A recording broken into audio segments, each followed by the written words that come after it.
Hope. Wow. There is a lot of hope out there. I have a lot of hope with the doctors that I have. I have a lot of hope that I can live a much longer life. And even though I may have to take medication, I'm living and I'm enjoying. I have hope for all those amazing, amazing women and men that I've gotten to know and love dearly. And I want them to be able to hope and dream and live.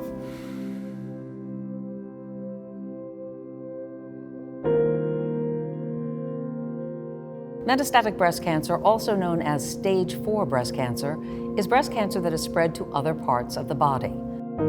I'm Meredith Vieira, and I'm here with Jamil Rivers, Felicia Johnson, Beth Fairchild, and Michael Kovarik, 4 people living with metastatic breast cancer. Jamil, I just want you to walk me through, how did you discover you had metastatic breast cancer? I just had a lingering cough. A cough? Yeah, I have young kids, and so with young children, we always have colds and coughs running through the house. Something just told me, well, let's do a mammogram. So you were pushy. You were going, Right. I want this. Well, I have a history of fibrocystic breast. After all the series of tests, it was confirmed that I had metastatic stage 4 breast cancer that has spread all over my body. Of course, I'm thinking terminal. So how do you process that? You're not gonna die tomorrow. You're not gonna die next week, but we're gonna take it step by step. It's hard to really put into words, how my cancer diagnosis has affected Leanne. She was 14 when I was diagnosed. For the last 7 years, cancer has just been her life. Nobody at 34 thinks they're going to be diagnosed with metastatic breast cancer, and I don't think your experience was quite like Jamil's in the way you were treated. I was given my diagnosis over the phone.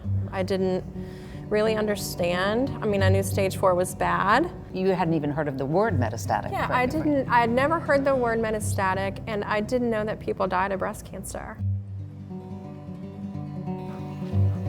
Thought you had your mastectomy and your chemo, and then you went on to live a normal life, because that's kind of what we're told. That's just not the case. Once it moves beyond your breast, it's a terminal illness. The reality is also, I think you've learned that there are treatments out there and that you can live with this disease. Part of my advocacy is making sure that we maintain a good quality of life with the treatments that are available. The timeline for cancer in my family started in 1974 and continued for 37 consecutive years. Not only do we have the disease, we also carry the BRCA1 gene. 11 women diagnosed on my maternal side. I go in for a general checkup. He's giving me a breast examination and he says, "There's a lump in your breast, Felicia." I was so proactive with the mammograms. Why am I stage 4? Hope has so many different definitions. I had to lose it in order to appreciate it. Michael, you're in a very small club of men diagnosed with breast cancer. Everybody was telling me it was a cyst, so I actually went to the doctor by myself. And the first words he said to me were, "I wish I had better news."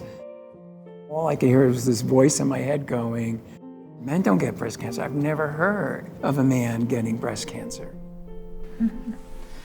How come you're always the younger looking one?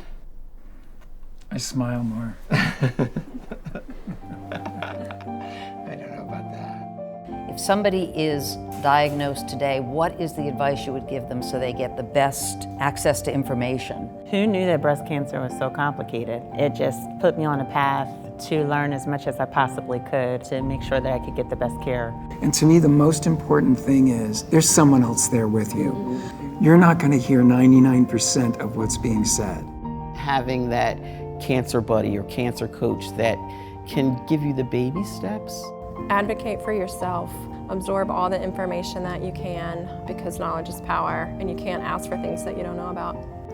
I want to thank you all very much for sharing your stories about your diagnosis with stage 4 metastatic breast cancer. To learn more about this disease and to take an active role in your treatment planning, visit findyourmbcvoice.com.